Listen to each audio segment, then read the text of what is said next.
All right, guys, welcome back. The Weather Channel says mostly sunny.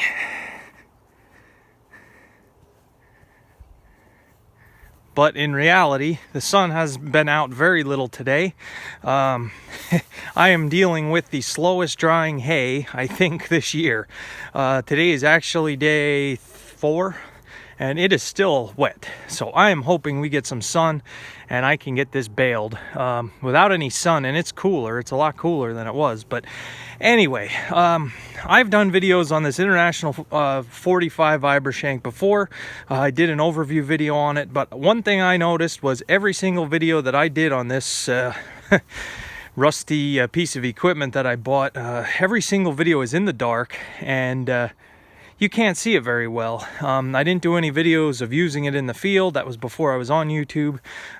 So, while I have it pulled outside here, I figured I would give you guys a quick rundown and let you know kind of why I bought it. First of all, you guys know I'm 100% no-till, and I don't use any tillage equipment, and have no use for any tillage equipment.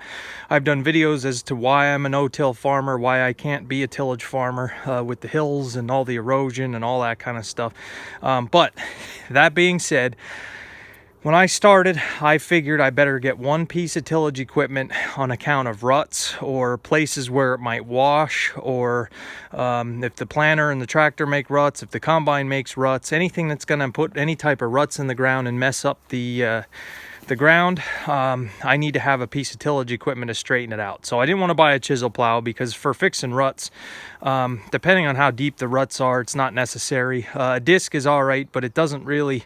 when you have deep dips and stuff in the field, it takes a long time to straighten it out with a disc. I've been through that already. So what I just decided on was this International Model 45 Vibrashank. So this I bought, and I got fairly cheap, but I paid more than auction price. Buddy of mine went to an auction and they sold one of these for like $200, $300 with a cylinder. So that's a little more than a little less than I paid for this. But you can see it has the decals are on it yet. They're just faded. Still has the IH on it. The original paint scheme for this thing would have been all red, and then of course you can see where the white was. I may paint it someday, I don't know. The value of these things has dropped so far. Craigslist price you're looking at for something like this, Craigslist price you're looking at $1,000. Now this is, let's see, 15, I think it's 19 feet overall. Don't quote me. I think the center section is 15. I think it's 15 because the door is 15 and this barely fits through the door. I have like a ½ inch on either side to get it out. And then the wings are either 2 or 3 foot. So it might be 19, 20 feet wide overall. They are manually folding wings. And I have to tell you, they are hard to fold. This side does have, or they both have a spring assist here to help you lift it, and it doesn't help. That spring isn't worth it. Takes all your might basically to flip these things over center. Putting them up isn't hard, it's just getting them down, and that might have something to do with it's kind of rusty from sitting outside. So one thing that this side has that side doesn't have, and I want to make it someday, it has this little stand here for the wing to sit on. This side doesn't. This is flopped right over center, basically. There's no jack on this thing to keep the tongue off the ground, and it is hard to hook up with this thing flip-flopping all over the place.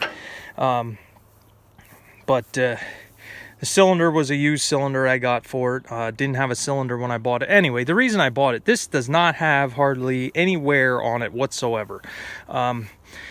This actually belonged to my neighbor, and he had bought it, I guess, at a sale, and he bought it in hopes of changing these shovels to the points. A lot of guys in my area do not like these sweeps on here.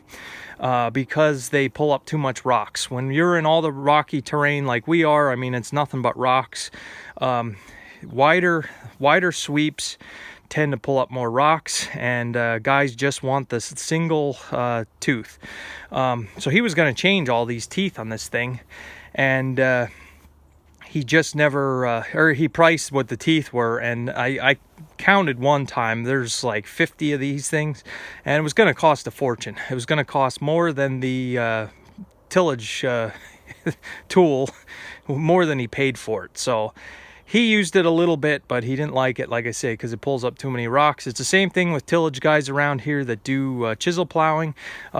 They will not get the 4-inch sweeps. They get the skinny little points because they just hook onto too many rocks. Now, I do have a neighbor. His ground's a little bit less rocky. He has a sunflower with these sweeps on, and he likes them. So I figure it's not a big deal. If I'm using this thing to fix ruts in the field, the sweeps are going to be better because you can get some more dirt moved around. So it's not a big deal for me. I have used it. I used it, there was some washout that we had when I first started here, and there was some ruts from the log skidder when the place was logged.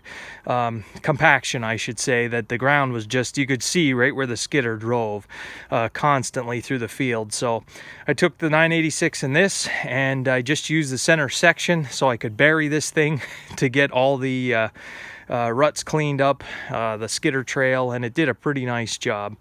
But the other thing is, the other reason why I bought it, this is not wore at all. I don't think this thing was used very much.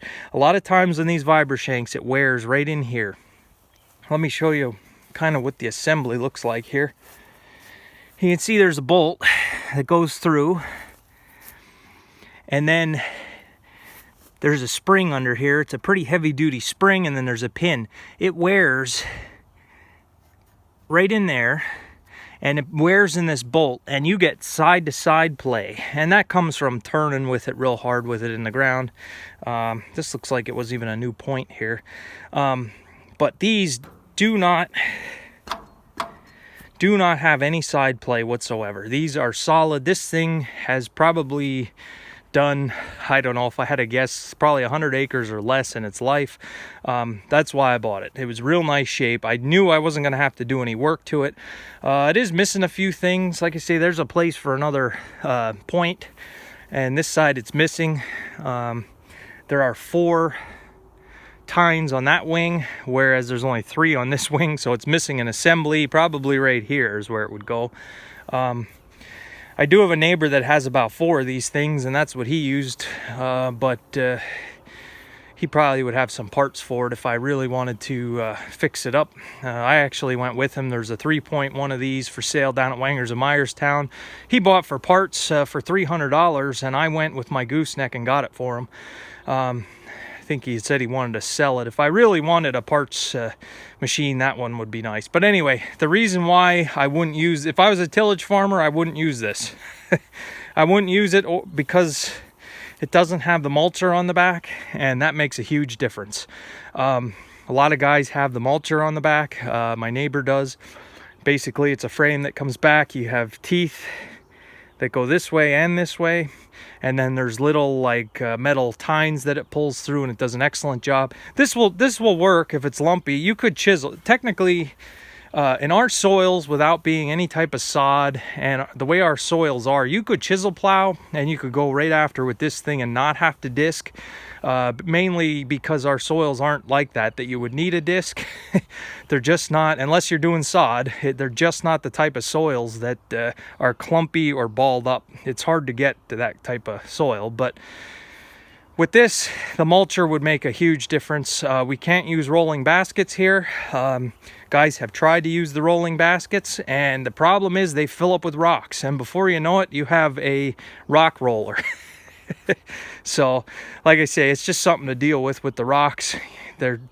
Tillage farmers are trying to put the least amount of the narrowest teeth in the ground possible. So there are no 4-inch sweeps on chisel plows. All the discs are rock flex. The harrows are the skinniest tines you can get, and then there's like a mulcher on the back. So that's kind of how just about everybody up here does it. So that's what it is, guys. I figured I would do a quick video on this because I've never done a decent video on it. I have done videos on it, but you just couldn't see it. So anyway, 9 minutes and 47 seconds later, the reason it's outside here You guys know I had a spot in the field we could not plant any corn. You guys know I bought some tillage radishes to try to open up the ground, try to fix the problems that are there. I got this out because we're going to do a little bit of tillage to put these tillage radishes in. I can't just spread them on the surface and hope they'll grow, because you need them covered. I can't just spread them on the surface and then go over it with this, because the ground is like a rock from sitting under 2 feet of water somewhere in there. It's hard ground. I need to use this. Also, reason number 3, the weeds have taken over that patch and I don't really want to spray anything on it. Yes, I could use Roundup. I don't want to waste any more Roundup. I've spent a fortune on herbicide this year. And I went around it with my post-emerge in the corn because I didn't want to have anything in that ground that would affect the tillage radishes from growing. So we're going to do some tillage. We're going to go over it, rip it up, get the ground loose on top just so we get somewhat of a seed bed. I'm going to spread those tillage radishes out. Beginning of August is when they recommend planting here in the Northeast.